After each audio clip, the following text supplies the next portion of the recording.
And what is up, everybody? Happy Sunday. Welcome to Talking Ball, y'all. I am Cass Hard to Set as Jason Dewey and Lance Lacoste.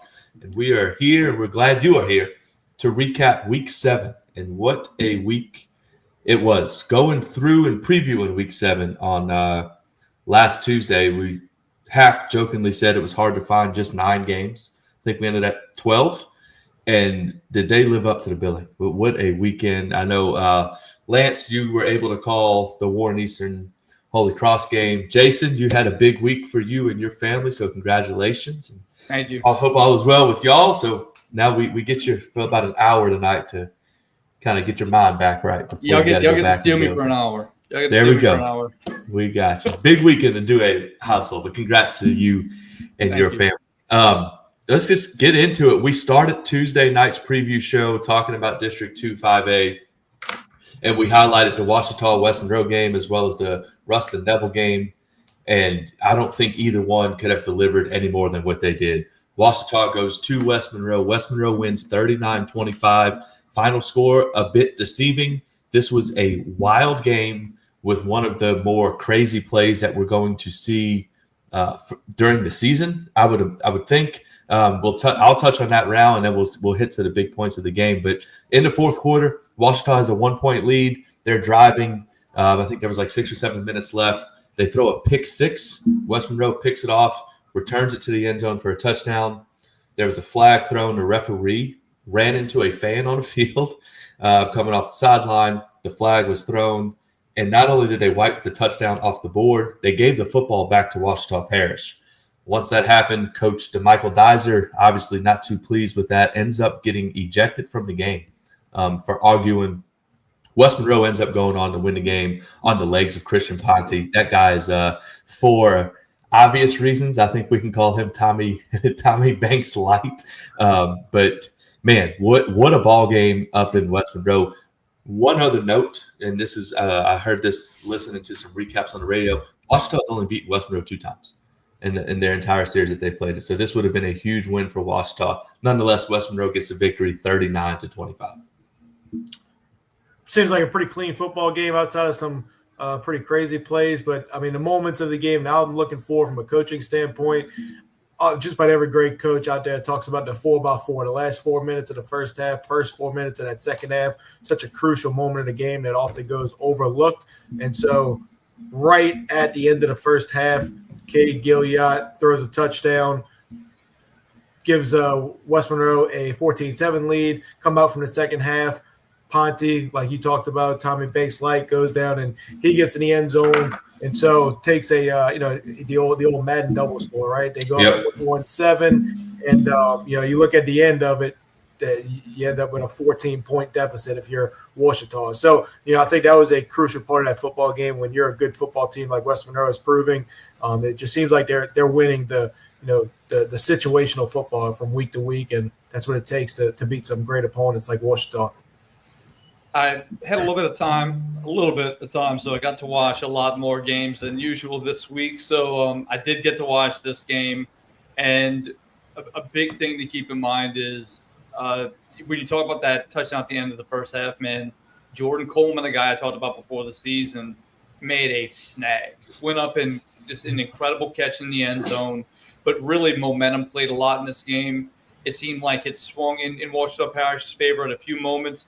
But really, field position is really what got the job done for West Monroe. Forced them to punt within their own. They did a great job punting, pinning them deep a few times. They were forced to punt near the end of the game, which West Monroe took the lead on. They punted the football, and I think it was a 1-yard punt for Washita Parish guys. It was like a 1-yard punt, so they punched the ball in. And as you mentioned, Cass, they go in that defensive series. Look, I came away really impressed with the playmakers of Washita Parish. They look, Wydell Clark is a wide receiver who's really, really an impressive guy to watch. On a hitch route, spun around, went down the field for about 50 yards. He's really incredible athlete. We know we talked about Connor at quarterback, and MJ Dade, really impressive back. But despite all the talk about Trez Davis, had a kind of a quiet night, maybe because they focused a lot on him. But Ponte really ran like a man possessed. Really an impressive effort for that team, and this is why they are a team to beat. This is why this is a team coming into the season. We said, look, we know a lot of people are looking around the district and saying that there's a lot of teams to keep your eye on. And people are kind of writing off West Monroe. And we knew coming in, this was going to be a good football team. And they proved time and time again, you have to keep your eye on this team. They are a team to be reckoned with in Division I non-select. Yeah, and especially we know the athlete and playmaker that Davis is. But if you're going to take him away and you're going to allow – and Christian Ponte's able to do what he does. He rushed for 235. He averaged over 10 yards a carry. Offensively with West Monroe, if they're able to be that explosive without giving the ball to, I guess theoretically is their best playmaker, if they can still do that, watch out for this team. And then on the Ouachita side, you start the year off 5-0, and then you lose 2 straight to Ruston and West Monroe. You're waking up Saturday morning in those 2 games. They could have won the game. You could be 7-0. And that they're staring at they host Neville next week. So this District 2-5A doesn't get, there's no rest for the weary. We talk about the same thing in the Catholic League, and it's the same thing up in North Louisiana in 2-5A. Speaking of Neville and Ruston, and the 100th game between these two, which is one of the most storied rivalries, not just in North Louisiana, but in the entire state. Another great football game. Ruston wins 41-37. Game hosted by Neville. This was a game of momentum shifts. It was 30-13 in the middle of the third quarter. Ruston comes back, scores late to go up 41-37. Neville gets the ball back one last time at the end of the game, just wasn't able to go down and score. But 2 great football teams, and what an atmosphere and what an environment for these 2 to play up in Neville. So it was Neville and Ruston. You might have already said it was their 100th time playing. Yep. And Neville was up big. And then I think everything that you would have hoped for if you were Ruston down by 17 points, you would hope that it gets sloppy and gives yourself a chance. It looked like it got real sloppy. And so I'm seeing fumbles, turnovers, interceptions that turned into fumbles, that turned into touchbacks, onside kick that was recovered. And so of course there was. Always. Yeah, that's been a theme of it. But it seems like everything that kind of needed to go wrong for Neville to lose this game late happened. And so certainly this doesn't make Neville any lesser of a team than what we thought. It looks like they just had a really bad quarter and couldn't finish strong here. Now they're sitting at 4-3, which is pretty crazy to look at, knowing how good they are. And I think we're going to dig into this a little bit later. But Neville looks like they're going to be that team that is going to be not a great ranking that everybody's trying to avoid in the playoffs, And so this is a heck of a win for Ruston. We know their pedigree and should never count those guys out. Watching this game, it truly felt like Neville dominated the game for 3 quarters. There were moments where Ruston would break a big play, but it still felt like they were so far behind what Neville was able to accomplish. The connection between Parker Robinson and Imar Slade, they connected for 2, at least one was like a 70-yard touchdown, another one was like a 35-yard touchdown. They were connecting. They did come up short in the red zone, though. There was a few opportunities they had in the red zone, and they weren't able to punch it in twice. One time they didn't. Actually, there was 3 times. One time they weren't able to convert. Ruston ends up throwing a pass backwards in the end zone, and they recovered for a touchdown. So, the score in this game is what's shocking is the way that Ruston was able to continue to fight and come back in this game. It seemed like they were out. Powell made some nice runs in this game, but really what really impressed me, and I talked about this before the game, I said really a lot of this is going to fall on the shoulders of the Ruston quarterback. And there was a lot of mistakes, guys. Made no mistake about it. He made a lot. There was a lot of mistakes. The offensive line had struggled holding up. I thought Neville did a great job showing blitz, giving some exotic looks. They threw the kitchen sink at him. But really, quarterback for Ruston, Sam Hartwell, 18 of 32, 328 yards, 3 touchdowns, and a rushing touchdown after a game that might not have been his cleanest, but he came up big in big situations, got the ball to his playmakers, and just a really impressive effort, and shows even when Ruston looks like they're down and out, even on what you could argue was maybe their worst day of football, they still find a way to pull out a win. And that's why this team has got to be one of the front runners. Yeah, and when you talk about Hartwell for Ruston, his stat line, he had 3 fumbles as well. So for that young man to come back and do what he did after the way the game started for them, it does. It shows, the stuff that Ruston's made of. Ahmad Hudson, 7 catches, 125 yards. He's always going to be in the middle of it, as well as Powell. I think for Neville, you have a 17-point lead in the middle of the third quarter, and it's almost like once one thing goes wrong, and playing at home in front of their crowd with that type of atmosphere probably didn't help them in this spot, because as soon as one thing goes wrong and the second thing goes wrong, what starts to happen is everyone in the stand starts to feel it too. And it's like, what's going to happen next? What's going to be the next thing to go wrong? And that's tough to stop. That bad momentum is tough to stop. And credit to Ruston for capitalize on it and just keep playing the game, and make some things happen. And what a ball game. What a ball game. And again, Neville coming off of this tough loss, they go to Ouachita next week. That's going to be a huge football game. And if you're Neville, you feel like you let this one get away. You had a lead late against St. Thomas More. You let that one get away. So it's 2 ball games that really you look back and you should have won the game. Now you're 4-3 facing a tough Ouachita team next week. So tough spot for the Tigers.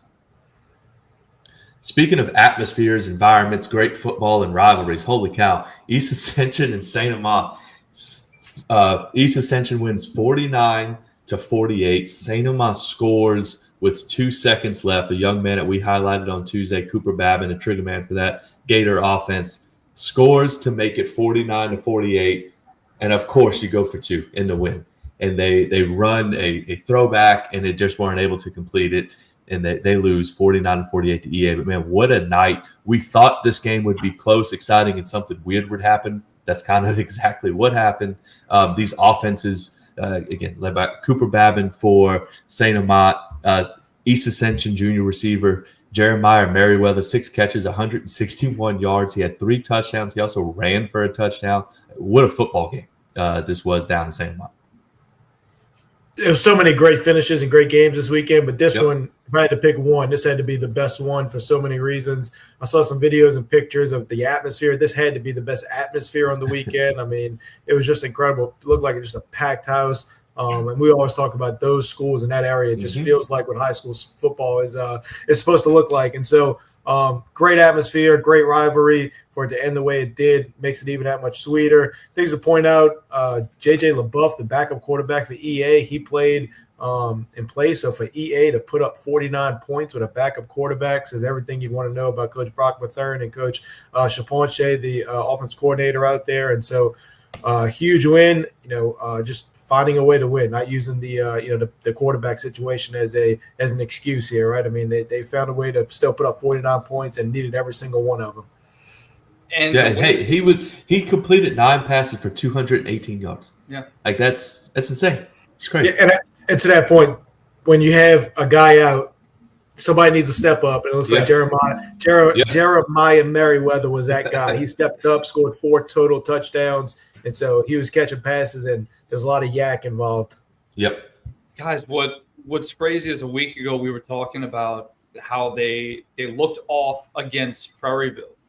And it seems like that was part of it that I missed in doing some of that research. Is I knew that it wasn't the same quarterback I saw earlier in the year. I thought they might have shuffled the quarterbacks. I hadn't got to watch a ton of their games, but I watched this one in full. Guys, the job that Coach Chaponche did as OC, unbelievable. Guys, I told you about Briston Martinez, the tight end, 6'6", 290. Guys, they were lining him up at Wildcat. He ran a touchdown in, looked like the fridge, runs a touchdown in, okay? Then he passes for a touchdown and makes a catch down the sideline. Like, this is mixed in with the success offensively that they're having, as well as really a guy who I've talked about a bunch is Jason Blackburn, their running back, a 23-yard touchdown and a 46-yard touchdown on the night. He's lightning quick, can move. I thought their offensive line did an excellent job.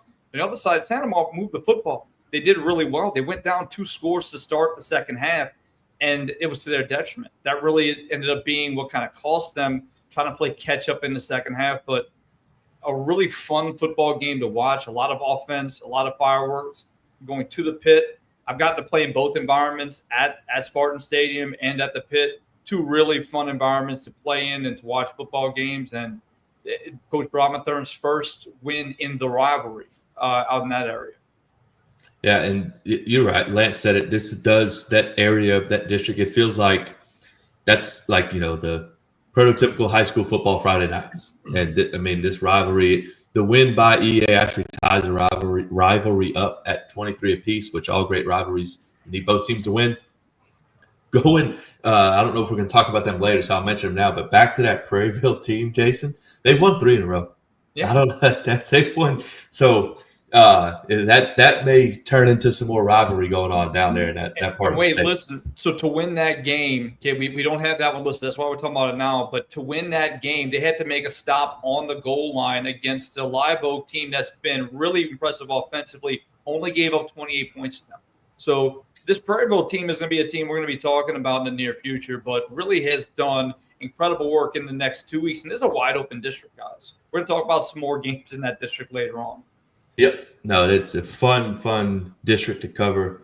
The atmospheres, the stadiums, the teams. It's fun to follow. In the same area of the state, kind of, I guess, up in Zachary, Louisiana, this may be the shocker of the night. Liberty goes to Zachary. And I don't know that the shocker was that they won. That wasn't something we saw. But to put up 52 points and win 52-31 a week after West Monroe shut you out 40-0, or 2 weeks after West Monroe shut you out 40-0, is by this Liberty team. That's impressive for them to bounce back like that. Quarterback Bryce Preston, 9 for 15, 184 yards. He had 2 touchdowns. But his legs, man, he had 9 rushes for 133 yards and 4 touchdowns. That's a big-time performance by that young man. And Zachary just didn't seem to have enough offense.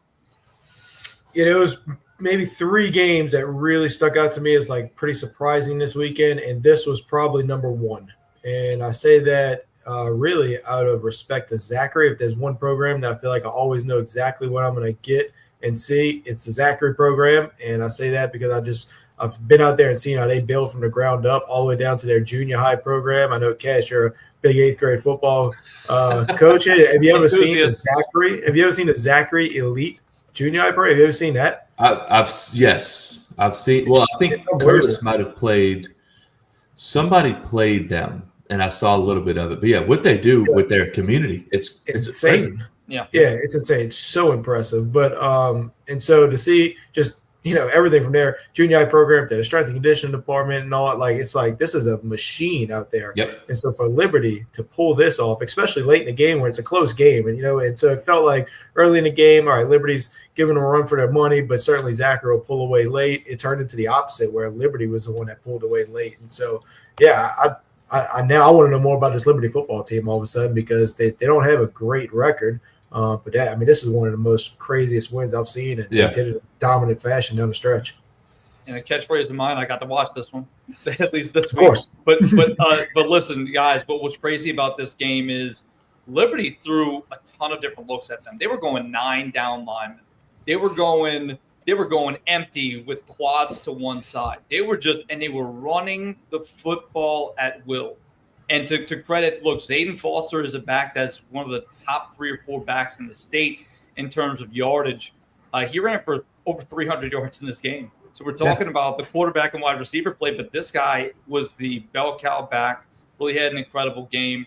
But what you talk about pulling away late, Zachary had a chance to go down the field, and they get the red zone, they throw an interception. And what does Liberty do with a 96-yard field?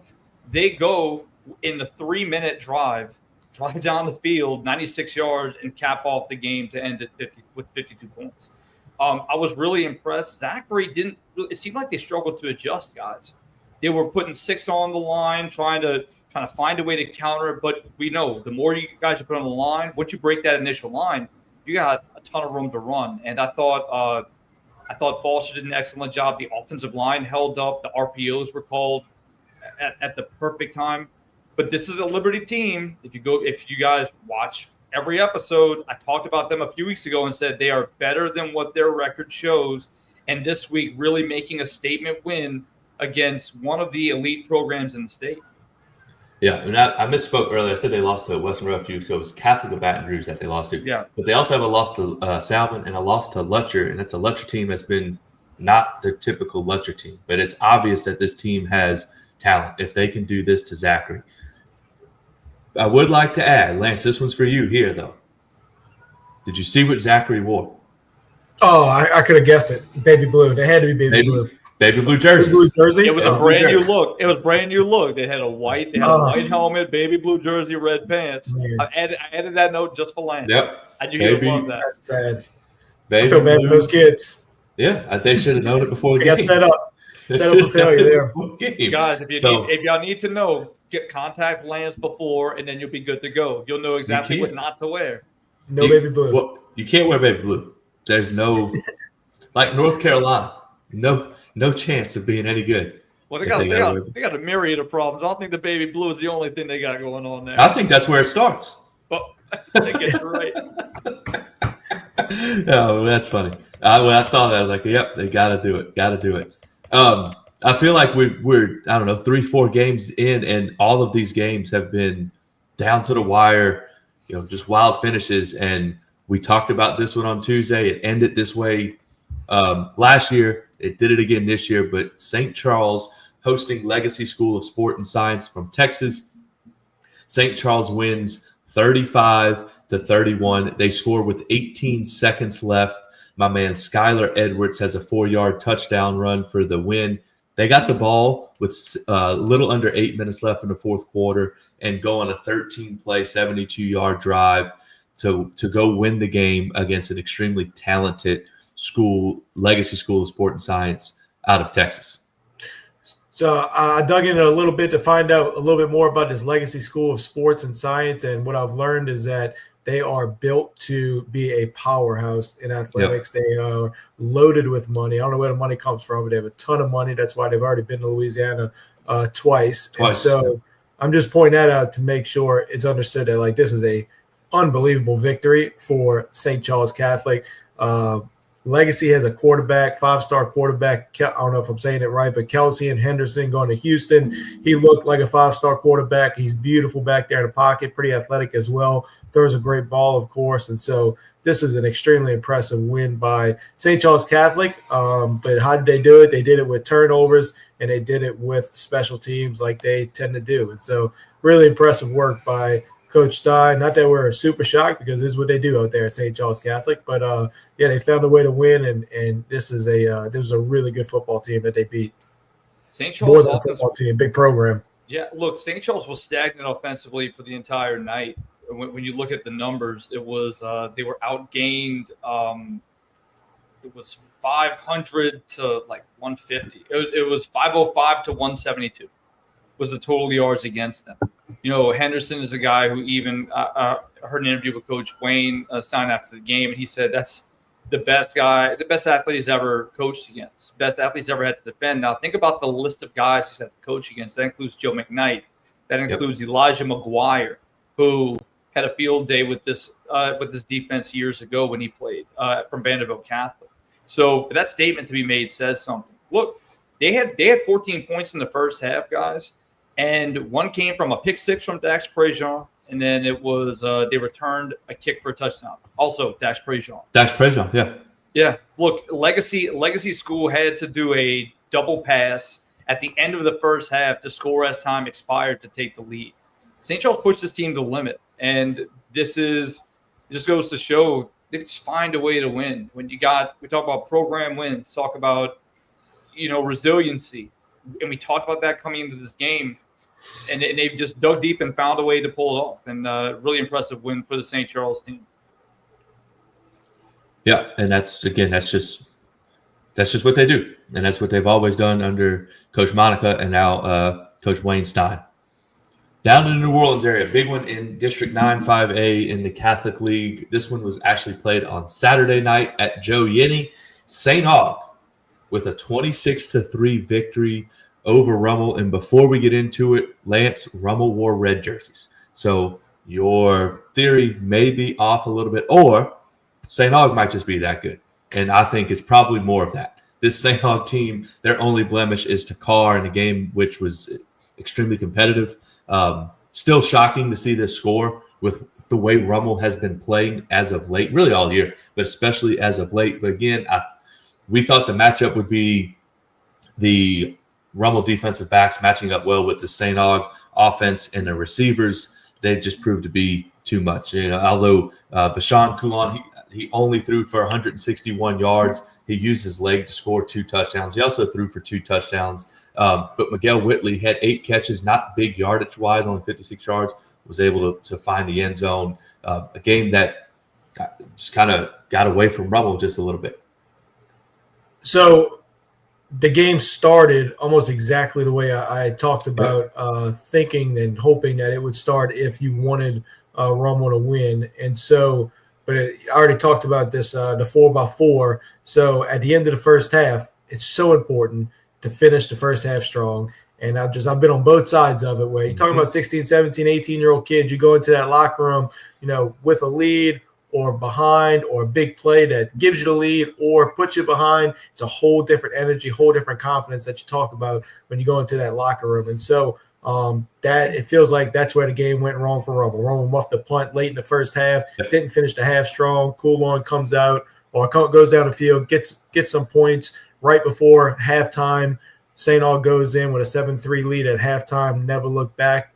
As they obviously went on a huge run in the second half. But, it just feels like, man, it's those little mistakes that could be such a game changer, just enough confidence and momentum to really get those St. Aug kids believing in what they're doing. And, and not St. Aug is obviously they're a great football team. And to see what they did defensively versus Rummel, that was the most surprising thing to see Rummel only score 3 points.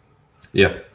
The biggest play in the first half was a big run from Corian Hawkins, the Rummel running back. And if I told you that coming into this game, you just said you're full of it. The first half, I think it was like a 56-yard run or something along those lines. And it looked like early on, after St. Aug drove down the field, was forced to punt, it looked like this is the moment. If Rummel is going to win this football game, this is a big – you got to punch it in. And they were held to 3. And from that moment, it seemed like it was kind of back and forth, very, low, obviously a low-scoring game in terms of what St. Aug likes to do, what they've done the entire year.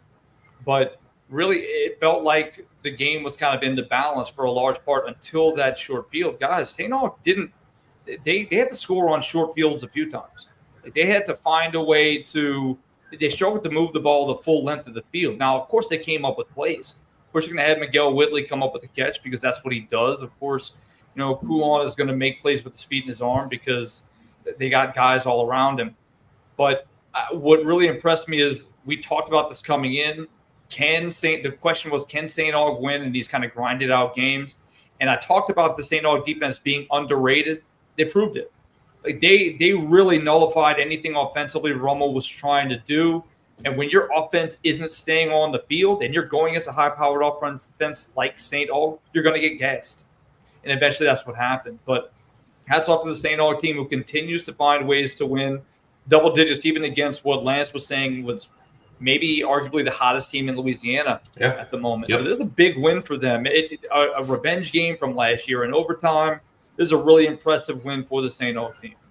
Yeah, no, and, in these big games, especially in these districts or these battles with teams that are, for the most part, similar in talent, which the talent level's high. Really good coaching staff is going to come down to special teams and turnovers. St. Aug forced 3 turnovers and did not commit one, and that's how you end up winning a game, 26-3. One other note in this game, and it's just, I don't know, not shocking, maybe not the word, just surprising to see Chad Jones, that Chad Jones' son, had an interception in this game. So that's it makes me feel a little bit old, but good for him. Good for him. Elsewhere in Baton Rouge, or north of Baton Rouge in Central, Catholic of Baton Rouge, again, we talked about them seemingly every episode. It's a program that just wins. They go to Central, put up 57 points, 57-28. Jaden Miles, running back for Catholic, had 13 carries for 75 yards, 2 touchdowns. He also had 3 catches, 74 yards and a touchdown. And when we could roll through all of the stat line for these guys, but there's 1, 2, 3, 4, 5. There's 5 guys listed on the stat line that had multiple carries, a bunch of yards. One of them's a quarterback, and Turner Goldsmith. They have so many weapons, and they dress it up so well, and they're so fundamentally sound in their scheme. They're so hard to beat, and it's still kind of – I'm still kind of dumbfounded by the Central defense of how talented they are to give up 57 points at home to a really good Catholic team. But Catholic just kind of flexing their muscle. Yeah, I was going to take it in that direction a little bit too. I'd love to hear. I know Jason knows the personnel of that Central defense a little bit better, maybe dig into that. But I'm shocked by the Central defense giving up so many points. But as you said, Catholic can beat you in so many ways. I mean, we've seen like 3 different quarterbacks for Catholic, right? Yeah. I mean, this is Turner Goldsmith having a huge day, 4 touchdowns. Coming into the season, we were talking about Baylor Graves being a guy that was going to be a great quarterback for him. I mean, they just have so many players. It feels like they have weapons everywhere, even at the quarterback position. And then what goes really, I guess, under the radar is their offensive line is really, really good as well. And so, and if anybody knows the Catholic program, incredible weight room situation. Coach Matt Bruce, probably definitely the best high school strength coach in Louisiana. And so, I mean, these guys, they just they're big, they're strong, they're old, and they just got weapons everywhere. And so, it's not shocking to see Catholic do what Catholic does. It's more shocking, in my opinion, to see the Central defense that was in the Dome just a year ago, ton of recruits all over the place, giving up 57 points still. Yep. Yeah, I don't have an answer for you, Lance. I really don't.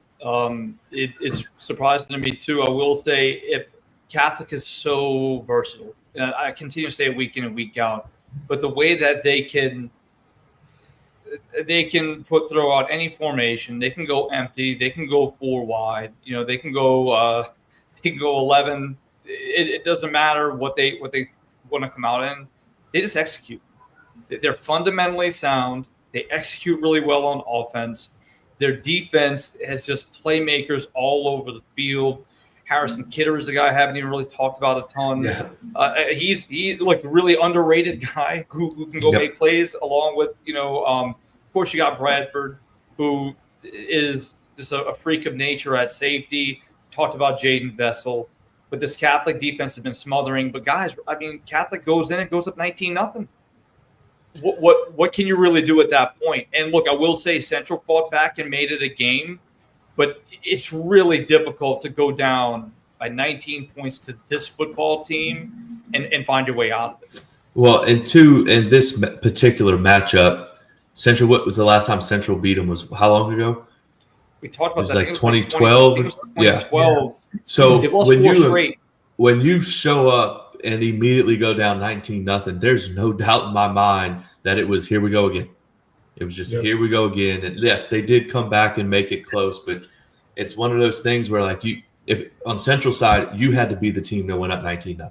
Like that was going to feel like that was their chance to kind of race out to a big lead early and then just kind of coast to the end. But man, again, this Catholic, the O-line, every unit that they have, they're so well coached. There's it's impressive. It is very impressive what they do year in and year out. Central does. It feels like they came on really late last year, guys. Like it felt like they kind of just all of a sudden microwave turned it up at the end of the year and went on that incredible run. So I'm definitely not saying that this is Central down and out, like poor old Central. Because look, we talked about they got the talent, they got the skills. They got the coaching. Coach Semino's a really great coach. So I think they can turn it on. Just not their night, but moving forward, it's interesting to see if they can replicate that late season success they had last year. Yeah, now Central, they are Division I non-select or Division II? Division I non-select. Okay, all right. So they're going to be with West Monroe. They knocked out West Monroe. They knocked out West Monroe last year. That's right. Yep.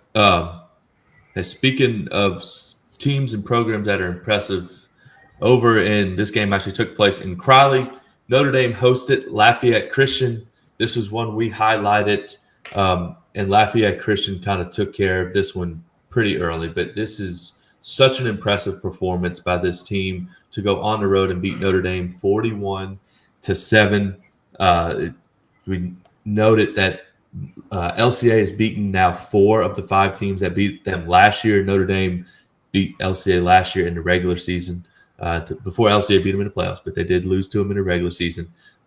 We talked about Braylon Walker, we talked about Braden Allen, and we kind of circled Caden Bellard, their running back, as the key to this, and how he was going to go, is how the offense was going to go. He had 20 carries, 109 yards, and 3 touchdowns. But the story tonight's got to be the defense. This Knights defense holds Notre Dame to 7 points. This is a Notre Dame offense that's been very multiple and very explosive.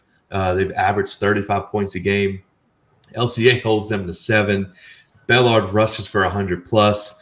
Braylon Walker throws 3 touchdowns and no picks, and that's the recipe for how you get a 41-7 extremely impressive victory for LCA.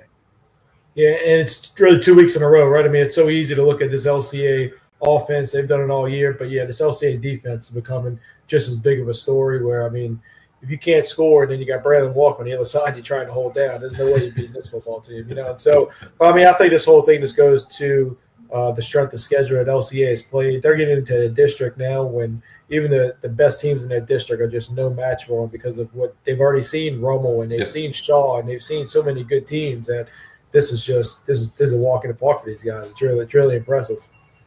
When you prepare for a game at such a high level, because you've had all these non-district games, it really this is the fruits of your labor, right?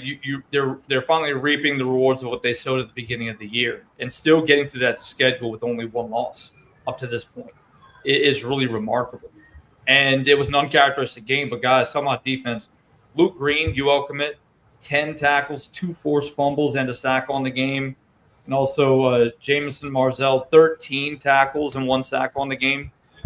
They fly to football. They are just a fun team to watch. And they're in the Division III select part of the bracket. We talked about this is a bracket that's full of teams.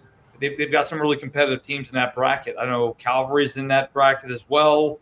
Obviously Notre Dame, but with the way they've tested themselves up to this point, it's really hard to argue against this team being the front runner at this point in the season.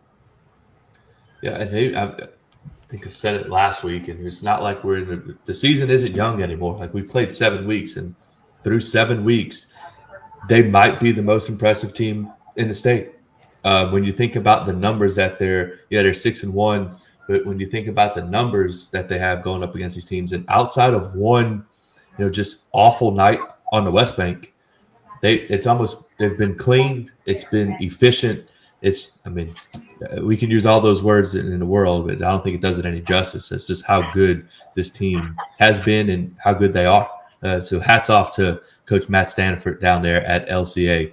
And there's a big one in 2 weeks. It's not a district game for them, but they host Evangel in week 9. So that'll be a very fun football game. Defense versus offense. It's about the defense of this team. Only 7 points in the last 2 weeks. That'll be a fun one to watch. Yes, no, that's going to be a big-time matchup there. And good for them for scheduling that one in the middle of the district. Elsewhere in District 5A, Dutchtown goes to Denham Springs and loses 42-24.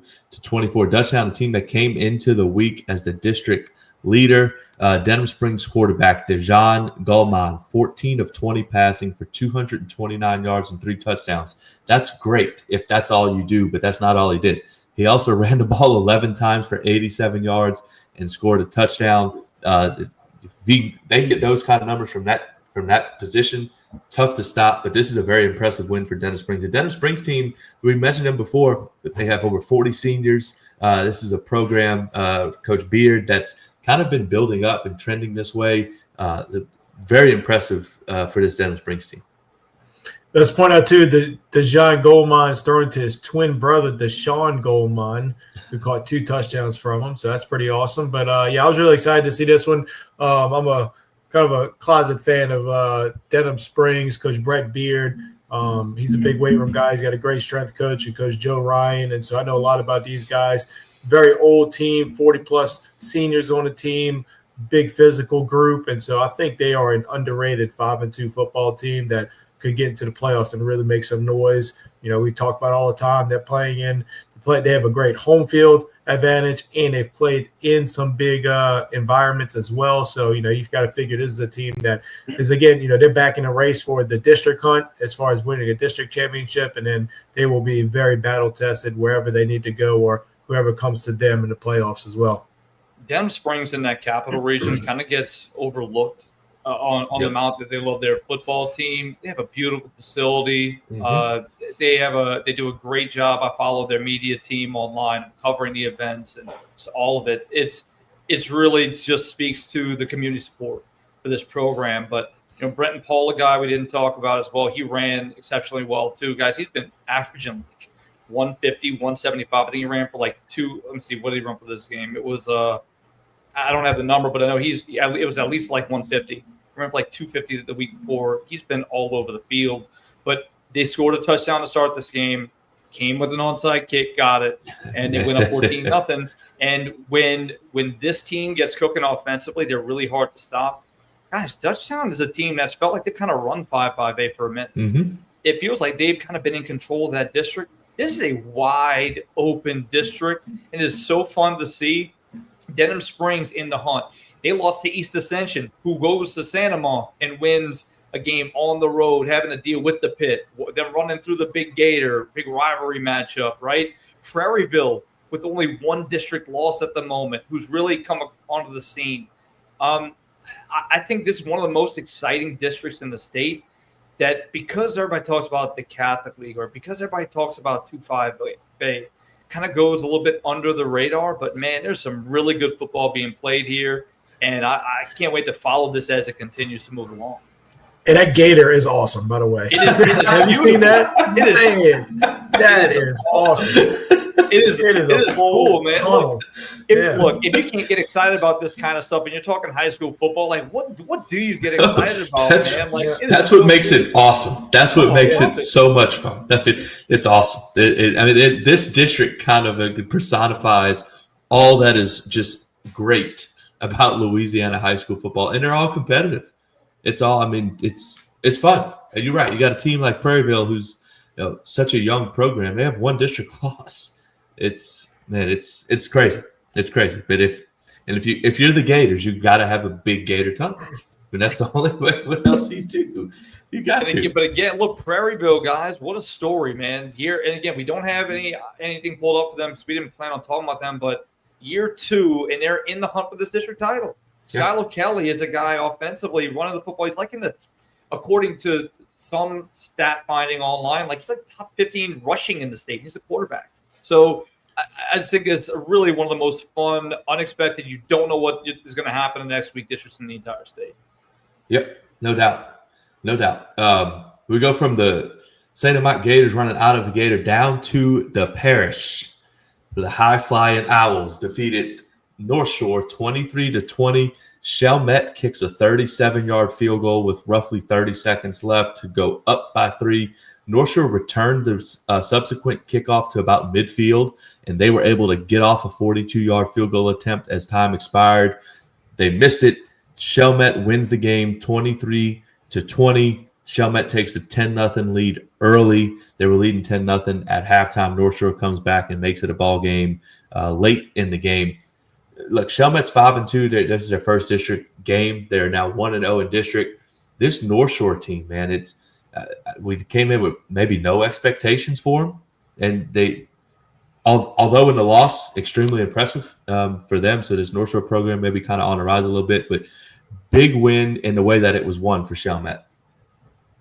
It's tough to figure out North Shore every week. It's all close games, and they're just coming up on the wrong side of them. But to talk about Chalmette, early in the year, so they lost a good bit of their offensive weapons from last year. And so this year, they got a bunch of good players on their offensive side. It's just about figuring out how to use them and who's going to step up. Early in the year, it felt like every deep ball went to Dana Antoine. All of a sudden, Rayshawn Bingham is all over the highlights too. And so they're finding a second weapon for Breeze Wilson to throw to and spread it around a little bit more. And so I think that just makes them a much more complete offense than what me and Jason saw earlier in the year where they struggled against Holy Cross. With all that said, over the last just couple of years, man, this Shellman High football team just finds ways to win close games. We saw it even in the playoffs last year. I think that is just a huge testament to their program. Coach Jason Tucker, the offense coordinator, Coach Kyle Walker, as well as the defense coordinator, Coach Joe St. Philip. And so I think just we're looking at close victories like this. It goes to just the way they play situations, the way they handle the clock. and those guys just being on the same page of how they're gonna get it done against good football teams. You're talking about, the coaching job that's been done by Coach Jason Tucker. Guys, Bobby Nuss Stadium, he has more wins than the guy whose name is on the stadium in his time there. I mean, that's quite a feat. But the thing is, when you look at this team, they did enough offensively. They have a really good running back, North Shore does, and Ramon Williams, who they did enough to slow down in order to get this win. But this defense, Lance, we talked about, is really fun to watch. In a world of spread offenses and high-scoring points, Tim Taylor, 6'4", 200-pound end, is just a man up front. Lee Everidge is the guy who's running all over the field. There's just so many guys that you can point to. Tyree Darrensburg, the South Alabama commit, who's, again, I would argue one of the best linebackers in the state. They fly the football really well, and they grit it out. Like they might not blow you out by 50 points, but they're going to grind out the tight games, and that's why they're sitting at 5-2 right now with aspirations of claiming this district title. Yeah, and I think it's to the point too now, especially after they made that run last year in the playoffs. Like they expect to win.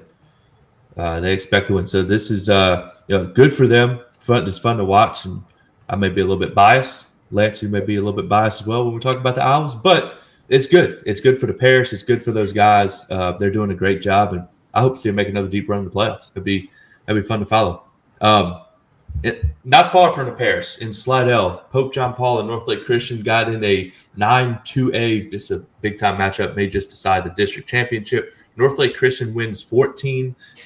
When we previewed this game on Tuesday, we talked about how both teams wanted to keep the ball on the ground, control the time possession, not turn it over.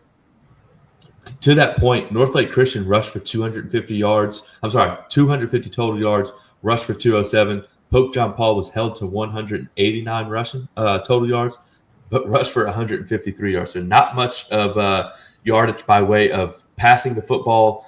Pope John Paul threw 2 interceptions in a red zone, both picked off by Charlie Gilmore of North Lake Christian, which essentially was the difference in a game in which North Lake Christian wins 14-0. Yeah, I think there's a statement win by North Lake Christian. I mean, first off, they just look like a really big football team for a 2A football team. From the quarterback position to the running back position to even up front in the O-line, D-line, they just look big and physical, and it feels like they impose their will and their physicality on Pope John Paul. To see Pope John Paul, we talked about this on the last episode, Pope John Paul is not one third of football. So to see them throwing 3 interceptions tells you everything you need to know about how this game went, which is North Lake Christian was just better up front, and they forced Pope John Paul to have to put the ball in the air. That's not how Pope is going to win football games. And so I'm sure it was a great learning point for Coach Pygott and the Pope John Paul squad. It's a great measuring stick, of course, for those guys. But this is a matchup that I would really love to see happen again in the playoffs. I think this would be a really cool rematch. Yeah. Could get your wish. But when you look at this game, Jordan Willis had an interception in the red zone for North Lake Christian. Really a big key to winning this football game. And again, he kind of plays both sides of football. Had 2 catches as well. Kasnov over 100 yards. This is the kind of game that North Lake Christians kind of set themselves up to win. Like find a way, run the football extremely efficiently. They limited the run for Pope John Paul, and that's predominantly what they want to do. And it's found a way to get a win in district that, like I said, I'll be shocked if this didn't determine the district title between these two. So nice win for the Wolverines. New mascot for y'all, right? Wolverines. Did y'all know that one? Come on. You should. You say Cash should. Lance, you knew North Lake Christian Wolverines. I did not know that one. You know Pope John Paul's? Jaguars. Easy. There we go. All right, got 1 or 2. Easy. Still going. Easy. Easier. Well, I think they're one of 2 teams that's the Wolverines, so I had to toss it out. Michigan? No, Mainsfield. Although they do have the Michigan M. Mainsfield is the only other one, to my knowledge, that has the Wolverines. But in other news, look, good win for North Lake Christian. I really like this football team moving forward. Yeah, no, I tell you again, they are. They're big, they're physical, they look the part, so to speak. And, we could see this one again later on in the playoffs. So we go from a game in which both teams combined to throw for less than 100 yards, and then we go up to Shreveport for Destrehan and Captain Shreve. This was a non-district game. Destrehan scores 68 points, rolls 68-28. Malachi Dabney, 6 total touchdowns for Destrehan, 4 rushing, 2 receiving. Quarterback Jackson Fields, who I think we're all very high on, throws for 4 touchdown passes. This Destrehan offense seemed to be clicking on all cylinders, despite the whatever you want to say of Captain Shreve's defense. We knew that they could come in here and score a lot of points. I think this says maybe more about Destrehan and the fact that they hold Captain Shreve to 28 points. They take the long bus trip, they play clean football, and they get out of there with a big victory. I'm pretty certain that Malachi Dabney scored 6 touchdowns last year against Captain Shreve as well, which is crazy.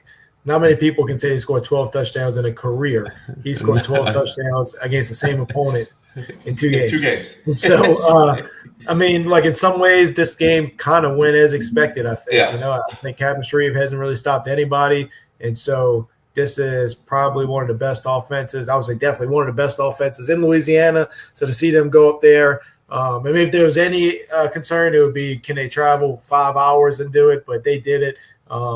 Yeah, I mean, this offense is great. So to see them go up there and put up 68 points on Captain Shreve, not a huge shocker. I think Captain Shreve, they've got to figure out a way to give some kind of resistance. I mean, play guys both ways or something. I mean, they're giving up 60 points every week, it feels like. Yep. Destrehan is so talented offensively, and that's why you got a guy, like I said, Malachi Dabney, who people might be like, who's that? And guys, he's a ball. Like, he's a really impressive running back. Obviously 6 touchdowns, but it's the way he runs the football. He runs really hard, really elusive, but still has power. And that's on a team that has, a great quarterback, one of, if not the most impressive set of receivers in the state. I'm sorry, Car people. I know you're going to disagree, and I get it. And I'm not saying you're wrong. But, again, one of the most impressive wide receiver corps in the state in Destrehan, Kai Williams, like I said, Jabari Mack, Jalen Ash. And then you still got a back that can – and you got Fields at quarterback who can get them the ball. So not a shocking win that Destrehan went on the road and won the game in the manner that they did. But, guys, Captain Shreve, still 4-1 in district. Still have a chance to again claim a piece of that district title in 1-5A. No, they do. In the last 2 weeks, they've also given up 139 points. And that's not like that. No, it is. It is. And yes, that district does score a lot of points. It does get, kind of silly a little bit when it comes to offensive football. But at the end of the day, you're going to have to slow somebody down or stop them to go ahead and do that. So hopefully for Captain Shreve's sake, they can figure that out. Last one we'll hit, and then we'll kind of hit some quick hitters around the state. Down in Youngsville, Louisiana, the Ascension Episcopal, what's their mascot, Jason? Blue Gators. The Blue Gators, baby. The Blue Gators got to be the only one around. The Blue Gators. Do they have a huge, inflatable or anything? Or that's a good question. I don't know, but they do have. This isn't an inflatable; it's a statue. They have a Blue Gator in front of the school. So, yeah. You need to reach out to somebody, Cass. That's your people. They need to get a Blue Gator to run out of. I'll be really disappointed if I make a trip out there. I'll call Coach DiMaggio and see if we can make that happen for sure. But the Blue Gators win. From Talking Ball, y'all. We're not going to pay for it, but we'll support it. No, we're not paying for it. No. We're in on it. It could be our idea. But they beat the Screaming Eagles of Vermilion Catholic 35-14. Ascension Episcopal stays undefeated. That drops defending Division IV Select State Champ Vermilion Catholic to 1-5 on the season. Brandon Mitchell for Ascension Episcopal, their quarterback, had 2 rushing touchdowns, 1 passing touchdown. This is, the struggle of the season after you lose all your playmakers and a bunch of experience continues for Vermilion Catholic. For Ascension Episcopal, it couldn't have started. I guess, we're past the start of the season, but Coach Jay DiMaggio's first year as the head guy there could not have been going any better thus far as they're 7-0. It feels like Division IV Select is pretty wide open this year. Seeing the state champ is obviously younger and not quite what they were a year ago, and so schools like Ascension Episcopal, Hamilton Christian, St. Edmund, it's going to be exciting to see how these guys kind kind of unfold in the in the power rankings and who matches up where. And so it should be a really fun Division IV select this year, and following that one. But this is an impressive win. I mean, again, we know Vermilion Catholic is a little younger compared to what they usually are, but this is nonetheless a very impressive win. I thought for sure this would be a closer game. And this goes to show, I think Ascension Episcopal is a program, and they've had turnover at the head coaching position in recent years. It seems like every other year these coaches are getting another opportunity, and they're moving on, and they still continue to find success. And that's just the benchmark of a really good program. And Ascension Episcopal is one of those. They might not get the notoriety or the headlines a lot of other teams do, but this is a consistent program in the state. They might be sitting in 1A. But, again, this is a team that people need to make sure they're paying attention to, like Lance said, come playoff time. Yeah, and, what's crazy about this is we can start to talk power rankings a little bit now that we got 7 games under our belt. But Vermilion Catholic at 1-5, they're still the 21 seed in Division IV non-select. And that's a team, and that's only going to get better the more they play because they're such an inexperienced team this year. Maybe they hit the playoffs, and because of the run last year, they kind of know what they're doing. They expect to go win, and they're able to win a playoff game. Anything else caught y'all's eye around the state? I know the St. Edmunds Sacred Heart game. We talked about St. Edmunds wins 58-36. Not only was it a good game, some great graphics as well, huh? That was the coolest. That was the coolest thing. I sent it. So I sent it to the guys. It was man. Look, Sacred Heart. They got a good production team. They had the Trojan fighting off a Blue Jay. That was pretty cool. I liked watching that. But look, Nathan Zaubecker, really impressive quarterback for them. We said coming into this game, Sacred Heart's done a great job of keeping games low scoring, even the tight game that they lost against Westminster of Opelousas. And they let it get away from them. St. Edmund returned a kickoff early on. They busted a big run. But really just St. Edmund they are a big 1A football team. They got 2 guys, I'm telling you, I don't have the measurements in front of me.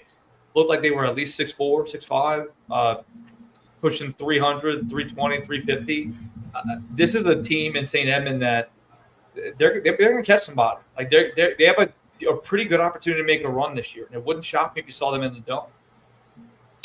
I was going to shout out both of my high school alma maters here. Holy Cross, with their backup quarterback, found a way to score 42 points with really on the shoulders of Kieron Smith. But the offensive line played great. Some receivers made some big plays as well. Kieron Smith put up probably one of the most historic performances that I can think of at Holy Cross. He scored 6 touchdowns, one through the air, some long runs, everything you can imagine. He did it all. And then St. Mary's up in Natchitoches, big rivalry matchup. They went on the road, beat Montgomery 42-18. So really cool for those guys. And what's impressive about what Kieron Smith did too is that Holy Cross playing a backup quarterback. So everybody in the stadium knew the football was going to him, and he still does what he does. And he was putting 8 guys in the box. It didn't matter. They could have put 12 guys in the box. Somehow his legs never stopped, and I mean he was just unbelievable. Natchitoches Central actually won their game against Byrd. A big win for them. I believe it was 31-28 in a tight matchup. But some other scores, we talked about the importance of this one coming in.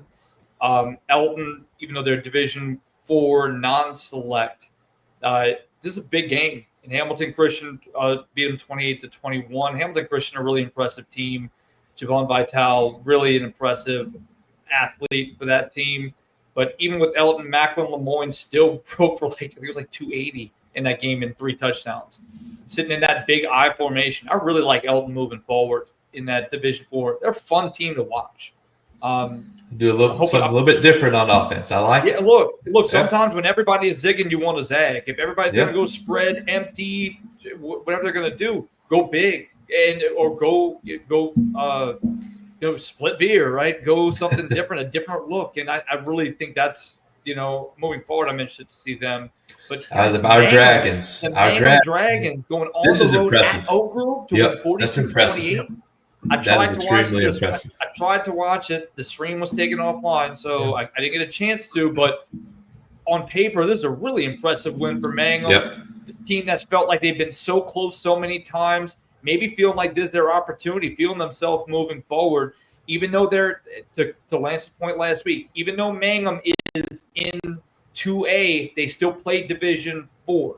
So they're going to be a Division 4 team while Oak Grove is Division 3. So a really big win for them. And then one more note, guys. Trevin Simon for Ascension Catholic. Ascension Catholic won 57-35 against St. John, a very good St. John team, I might add. Guys, he only had 519 rushing yards and 7 touchdowns and 2 picks. Oh, no, I'm sorry, and an interception on defense. So that's in one game. Yeah. Like, that's probably one of the most impressive games we've seen from anybody, regardless of classification in the entire year. Yeah, no doubt. I was going to point out St. Charles Catholic, we already talked about. Belchase in that district also took care of business. They have a really good quarterback, Amari Ambrose, and then Shaw also took care of business 50-26. And so you're talking about those 3 teams in that district. That's going to be some great matchups coming up really soon with 2 weeks away, I believe. I think they all start playing next week, right? Yeah, next week. So I think they all play next week. Yeah, so that's going to be some fun there. But and then one team that we haven't, I don't know if we've mentioned them at all this year, maybe one time, but Iway, the Yellow Jackets, stay undefeated. Yep. They beat Washington Marion. Looking at the rest of their schedule, they have Leesville week 10. They have the Ritter week 10. The team that maybe could run the table. It's the semifinal team from last year, so keep an eye on those guys. Yeah, they've been really impressive this year. Guys, Airline narrowly escapes against Houghton 36-28. Defensive struggle. Look, we've talked a lot about Airline this year, but guys, Houghton, they've struggled to get a lot of wins in the win column, man, but their offense has been exceptional. Taylor Weathersby at quarterback has done a phenomenal job.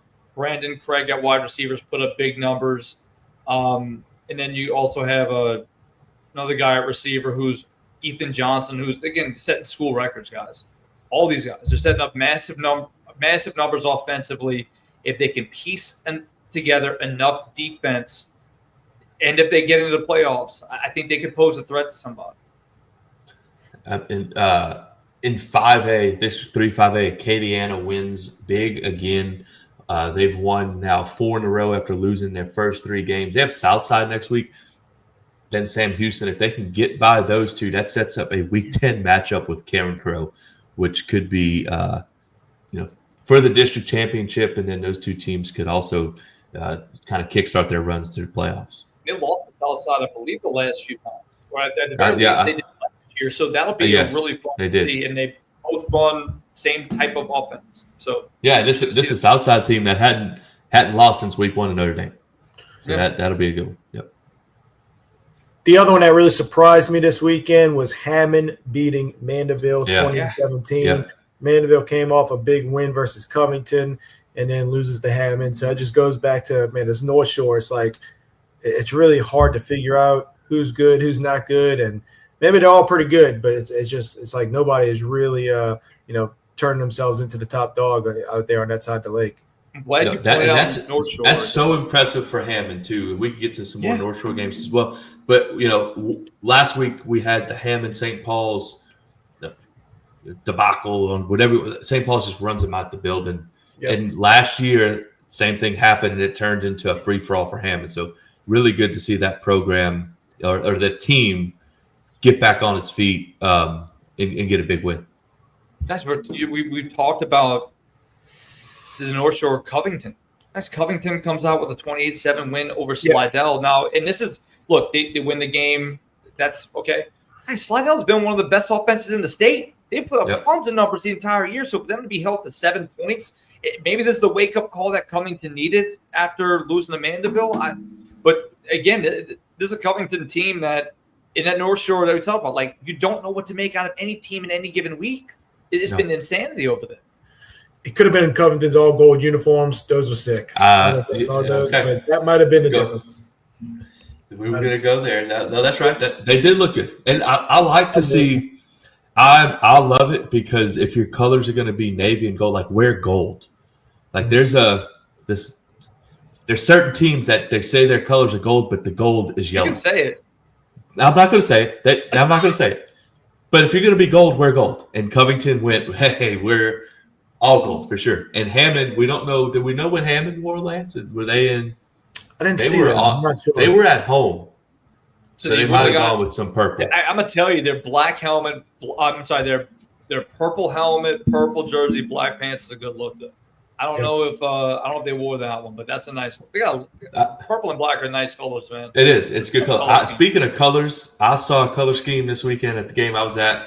I'm going to say it because he's one of my good friends, Coach Chris Powell and the Larondra Wolves. They wore gray jerseys, gray pants, and they had pink outlines, pink numbers. It was obviously for breast cancer awareness, but the aesthetics, maybe can work on. Yeah, we can maybe work on a little bit. Well, guys, Santa Monica wore orange jerseys. That's what they wear every year against EA. And I don't. If there's anyone from Santa Monica or East Ascension who knows the reason, I've been trying to find out for quite some time. I think it's really cool. Okay, but if y'all could let us, do you know?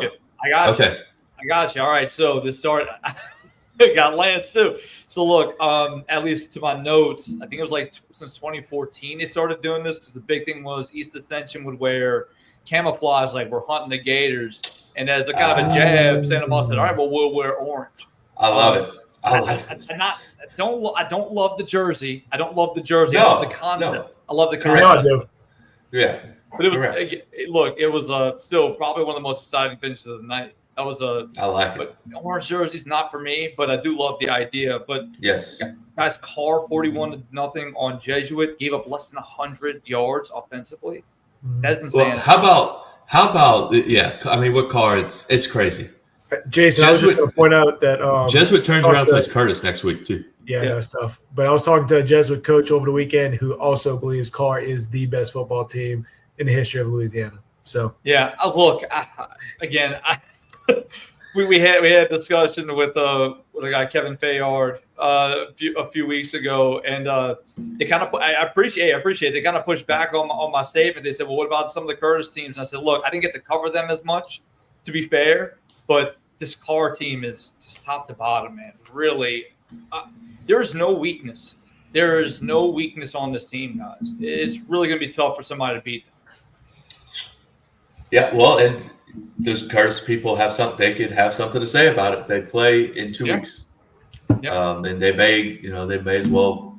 They might just play twice this year. But no, it's like another week, another big win for Carr.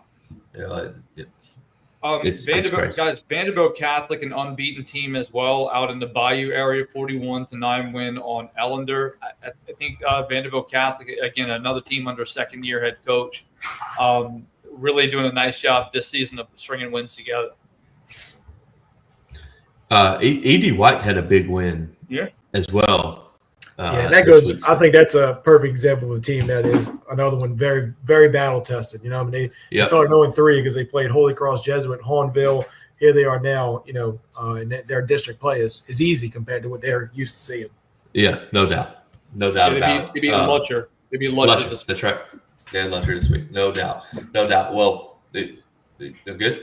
I think we got all of it. And I think we knocked it out. That was that. I tell you what, we keep playing games like this on Friday night. We could have 2-hour shows. That was a jam-packed Friday night. That lot of good finishes, a lot of fun finishes. Those of you still watching, we appreciate it.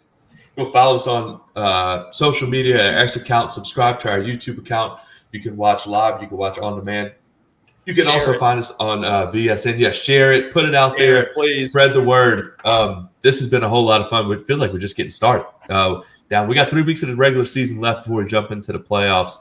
Every Sunday and Tuesday night, you can find us right here at 8:05 to either recap the week or look at the week ahead on Tuesday nights. For Lance, for Jason, I am Cass. We will see you again on Tuesday night to preview Week 8 of the Louisiana high school football season. Again, we'll see y'all on Tuesday night at 8:05. Thank you.